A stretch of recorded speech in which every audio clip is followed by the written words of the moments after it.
जय जगन्नाथ। आप सबका स्वागत है मेरे चैनल स्टोरी केस में।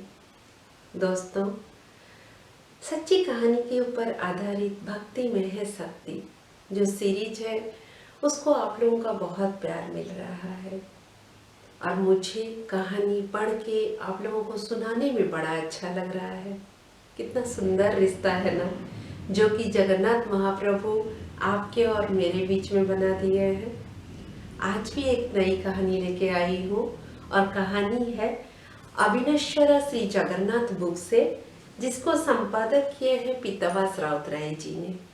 बहुत ही सुंदर सुंदर कहानी लेके आए हैं उसमें। तो दोस्तों, आज की जो कहानी है वो रविनारायण दास जी की है। कहानी उनकी जिंदगी की एक बहुत ही बड़ी दुख भरी स्थिति की कहानी है, जिस दुख को वो अपने जीवन में कभी उससे वो कभी उभर के भी नहीं आ पाए, ना आ पाएंगे। लेकिन उसी दुख में एक टाइम ऐसा चला, एक क्षण उनको ऐसा मिला जिसके लिए वो महाप्रभु के पास चिर ऋणी हो गए। अपना जो भक्ति, अपना जो प्यार है, उसको वो उस चीज के लिए वो भूल नहीं पाए। दोस्तों, अपनी जिंदगी में सुख और दुख तो लगा हुआ है, लेकिन जब हम अपने को, अपना जो प्यारा होता है, बहुत ज्यादा प्यारा होता है, उसको हम जब कष्ट में देखते हैं तो दिल टूट जाता है। जब बेड पे उनको तड़पता हुआ देखते हैं या किसी चीज से रोते हुए देखते हैं, बहुत कष्ट में देखते हैं, तो सच में वो कष्ट भगवान कभी किसी को ना दे। रविनारायण दास जी की ये कहानी पढ़ते हुए बहुत ही ज्यादा बुरा लग रहा था, क्योंकि उन्होंने ये जो कहानी अपनी माँ के ऊपर लिखे थे।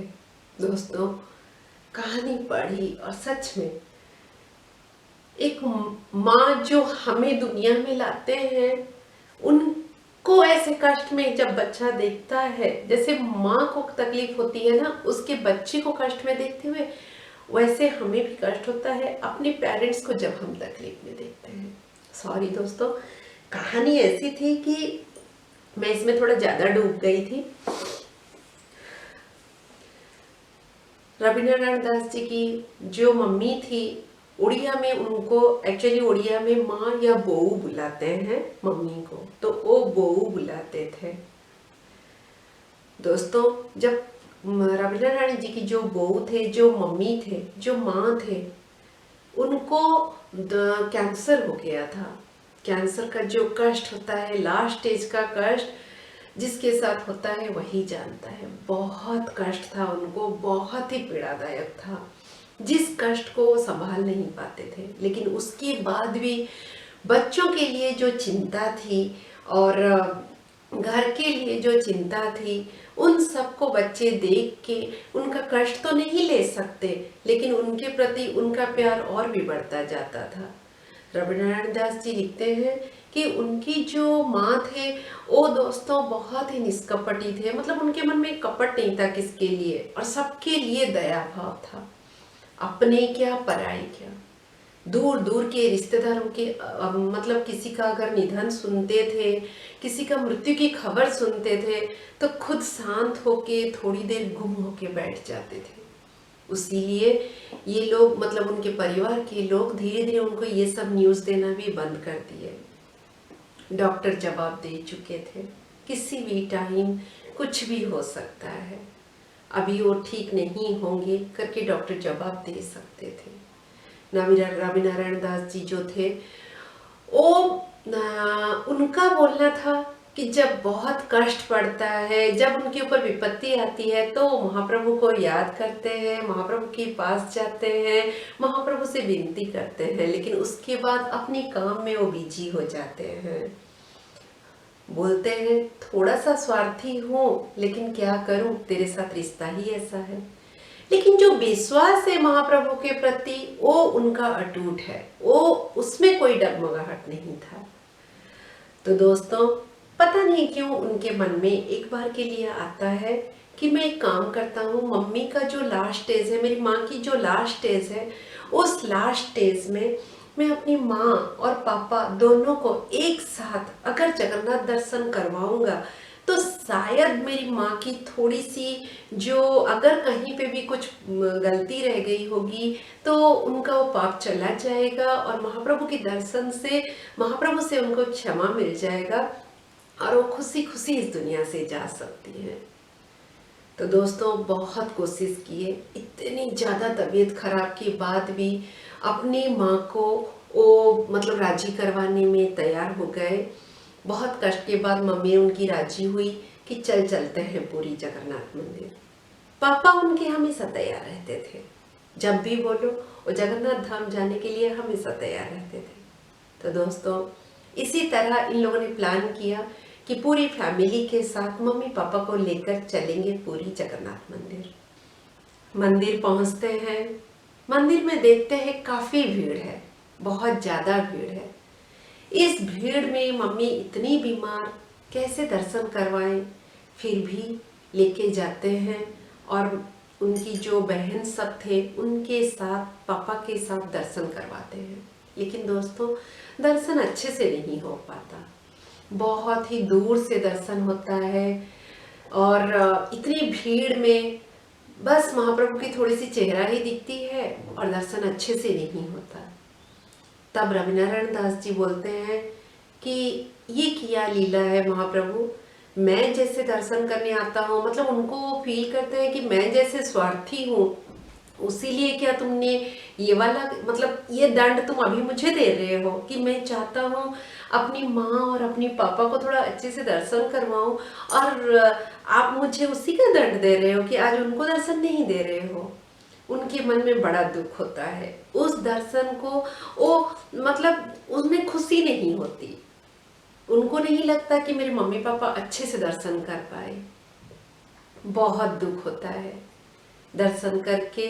ऐसे ही जो इच्छा है एक तरह जैसे दर्शन करते हैं ना दोस्तों, उसी तरह दर्शन करके वो वहां से आ जाते हैं। जाके आनंद बाजार जाते हैं, वहां पे सब लोग अपना प्रसाद खाते हैं, जो अबड़ा है उसको सब खाते हैं और उसको खाने के बाद थोड़ा सा विश्राम करते हैं। लेकिन दोस्तों मंदिर से आनंद बाजार जाने तक, आनंद बाजार में प्रसाद खरीदने तक, खाने तक मन में एक कोह आता है, मतलब एक इतना ज्यादा वो दुखी होते हैं कि एक रोना अंदर ही अंदर चलता है।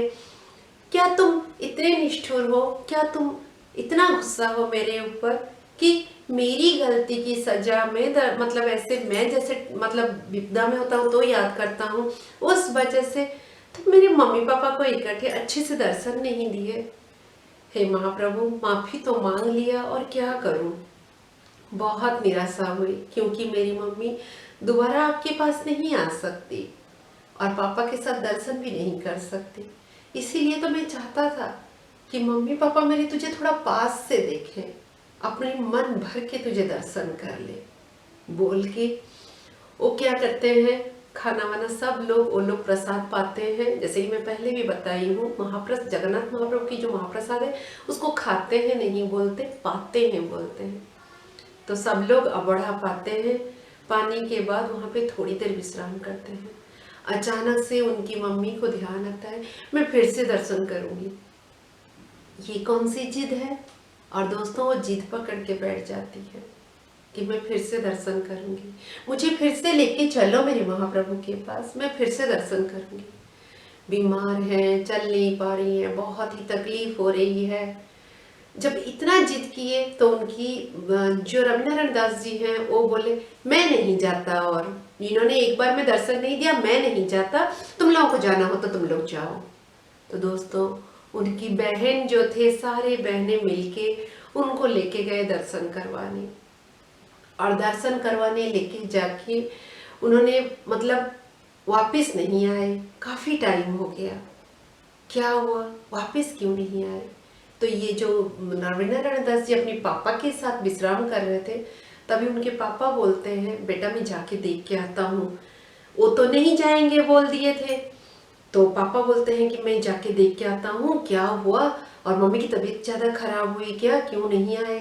फिर पापा दौड़ के गए, पापा भी वापस नहीं आए। पापा को क्या हुआ, पापा क्यों वापस नहीं आए? फिर रवि नारायण दास जी जो है उनको थोड़ा सा चिंता होती है, फिर वो देखने जाते हैं क्यों मम्मी पापा वापस नहीं आए, कुछ मम्मी की तबीयत खराब हुई क्या?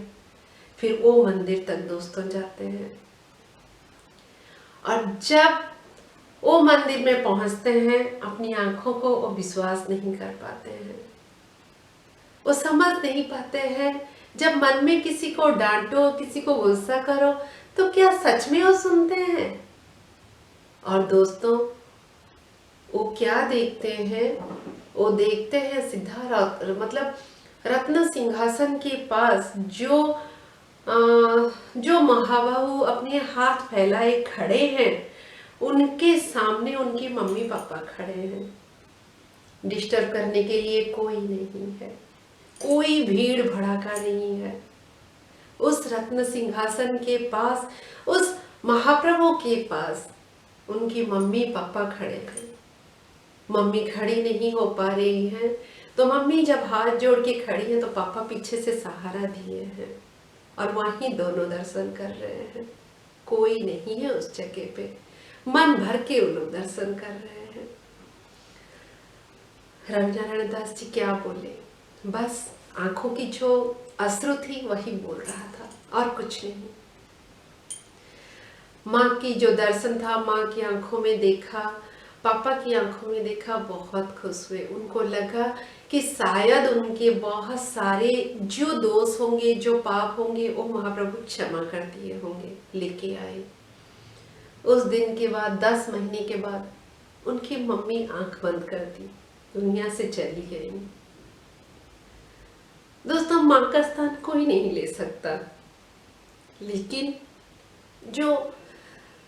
जो माँ का प्यार है, जो माँ की यादें हैं, उसको लेके रवि नारायण दास जी का परिवार को रहना पड़ा।